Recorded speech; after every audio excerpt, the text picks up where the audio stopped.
We'll go ahead and jump into our two key players right now, however. Maybe some of those names you just heard.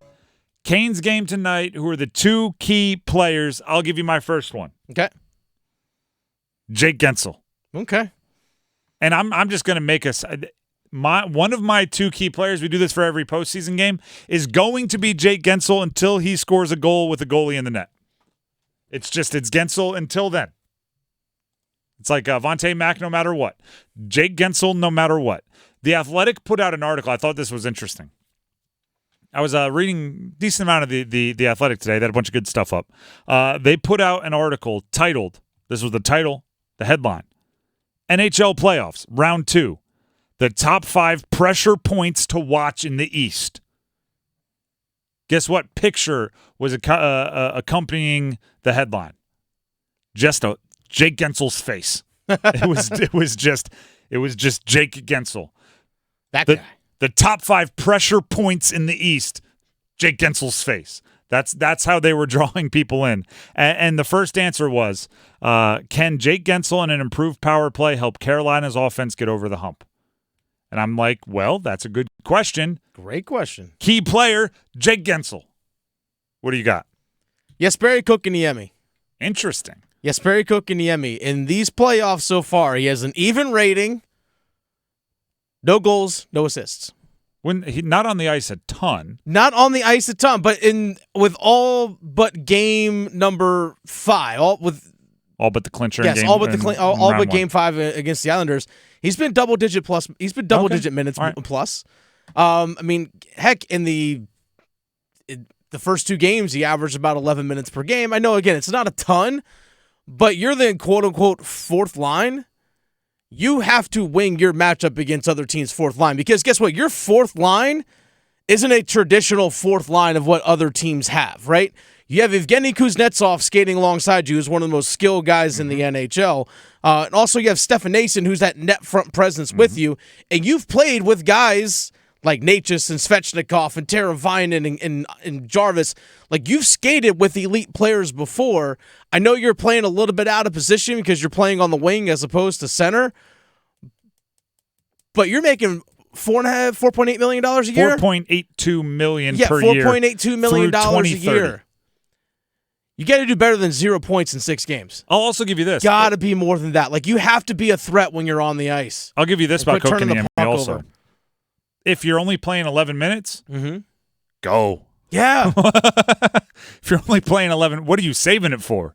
Go, right? We should notice you when you're on the ice because right, it's that's true for any sport. If you're only going to be the microwave off the bench, microwave, right? Get the offense started quick. Heat it up. I mean, even just have an impact in some way, shape, or form. I mean, I know, think if I remember correctly, it was game 2 against the Islanders. Very beginning of the game, just trucks an Islander player right behind their net. I was like, dang, like, set the tone, KK. But, man, like, you got to be more. I mean, there's a time in the game 1 in the first period where Kotkaniemi turned the puck over at the blue line, at their own blue line, and for the Rangers had this big, long offensive possession because he turned the puck over at the blue line. Got to see more from a guy making $4.82 million. Every year until 2030. Yeah. My next key player for tonight, Jalen Chatfield. Okay. But I'm a big fan of Jalen Chatfield. So am I. Chatfield, but this is representative of, like, he is the he's the player I'm choosing, but it's representative of his pairing with Orlov. Okay. I think that pairing needs to have a big game. They need to lock some stuff down. They need to take a little bit of the onus off of Slavin and Burns at the top. They need to obviously take a little bit off of the D'Angelo Shea pairing. I look at Chatfield and Orlov and think they can be difference makers, right? And starting with the defensive end, obviously. But then, whatever production you get on the other side also is, no one's going to turn that down. Orlov's been a little bit more active in point production. I think Chatfield has more of that in his game if he needs it. No night like tonight. I think this could be an others game. It could be a game where you need contributions from every part of your up and down lineup. Like we saw game one, it was the quote-unquote depth guys. Again, game one against the Islanders, I should say. The depth guys that were the ones getting it done. That's where we saw Stefan Nason and some of those guys score. I'm with you on that. I would love to see that defense pair get a goal tonight. My other guy, it's Freddie. Oh. Freddie Andersen in net. That's your second key player to the game. Yeah, my second key player. Not other, you used other right after I called it like the others game. Oh, yeah. Freddie is not one of the others. Freddie is one of the main characters. He's one of the dudes. Be that dude tonight, because guess what? You gave up a softie in the third period. We all know it. You know it too. But here's the thing.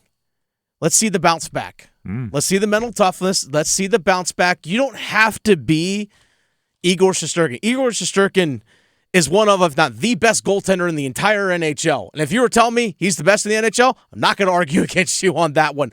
But doesn't mean you have to go out there and be Igor Shesterkin. You just got to go out there and be yourself, which has been that high-level play, which has been 93, 94% at times in terms of your save percentage. Just be yourself. You don't have to make flashy saves unless you're going to do it. But otherwise, like, be solid, be that steady rock that the Canes rely on day in and day out throughout these playoffs so far. Need to see the bounce-back game from Freddie.